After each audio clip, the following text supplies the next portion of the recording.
आप सभी को मेरा नमस्कार। स्वागत है आपका भव यात्रा 2025 में, जहां हम आपको भक्ति, आत्मज्ञान और अन्य अद्भुत शिक्षाओं से जोड़ते हैं। आज का विषय है आत्मा क्या है। यह प्रश्न सिर्फ आध्यात्मिक ही नहीं बल्कि दार्शनिक और वैज्ञानिक दृष्टिकोण से भी गहराई रखता है। तो चलते हैं, आत्मा क्या है, व्हाट इज द सोल।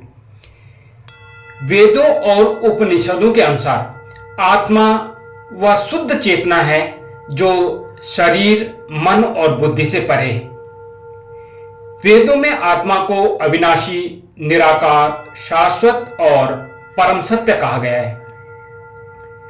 श्लोक है छांदोग्य उपनिषद में, तत्त्वमसि, तू वही है। ब्रह्म और आत्मा एक ही हैं। आत्मा की मुख्य विशेषताएं क्या है? जन्म और मृत्यु से परे है, न जलती है, न कटती है, न गलती है। सिर्फ शरीर बदलता है, आत्मा नहीं। और भगवत गीता में भी कहा है, न जायते म्रियते वा कदाचित, नायम भूता भविता वा न भूगा। अर्थात आत्मा कभी जन्म नहीं लेती, कभी मरती नहीं, वह शाश्वत है। और वैज्ञानिक दृष्टिकोण से वैज्ञानिक आत्मा को एक अदृश्य चेतन ऊर्जा के रूप में नहीं मानते, लेकिन कुछ सिद्धांत इससे जुड़े हैं, जैसे क्वांटम भौतिकी।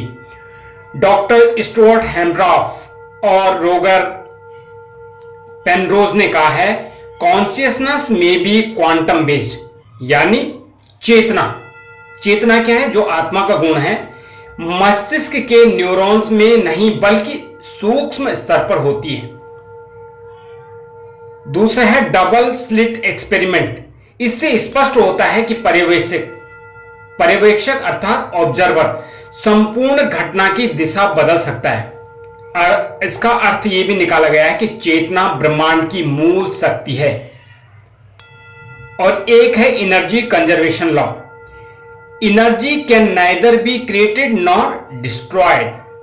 आत्मा को भी एक सूक्ष्म ऊर्जा का रूप माना जाता है जो सिर्फ रूप बदलती है। आत्मा और शरीर का क्या संबंध है? शरीर नश्वर है, बदलता है। आत्मा शाश्वत है और शरीर में निवास करती है। उदाहरण से समझ सकते हैं कि जैसे कोई इंसान कपड़े बदलता है, वैसे ही आत्मा शरीर बदलती है। और गीता के दूसरे अध्याय के 22वें श्लोक में लिखा हुआ है कि वासांसि जीर्णान यथा विहाया नवानि गृह्णाति नरोपराणि। जैसे मनुष्य पुराने कपड़े उतारकर नए पहनता है, आत्मा भी शरीर बदलती है। आत्मा को अनुभव कैसे करें? तो आत्मा का अनुभव ध्यान और आत्मचिंतन के माध्यम से किया जाता है। जब मन शांत होता है तब आत्मा की अनुभूति होती है। मैं शरीर नहीं हूं, यह समझ धीरे धीरे आत्मिक अनुभूति में बदलती है। निष्कर्ष निकलता है कि आत्मा कोई कल्पना नहीं बल्कि चेतना का शुद्ध रूप है। यह न समय से बंधी है न स्थान से। शास्त्र, विज्ञान और अनुभूति तीनों मिलकर इसे सत्य प्रमाणित करते हैं। तो दोस्तों, ये था मेरी तरफ से आत्मा का एक संक्षिप्त विश्लेषण। मिलते हैं मेरी अगली जो चैप्टर होगा उसके साथ में। और यदि आपको ये वीडियो पसंद आता है तो इनको आप लाइक कीजिए, कमेंट कीजिए इन पे और सब्सक्राइब कीजिए। इसी के साथ में आप सभी का भव यात्रा 2025 की तरफ से हार्दिक अभिनंदन, स्वागत और नमस्कार।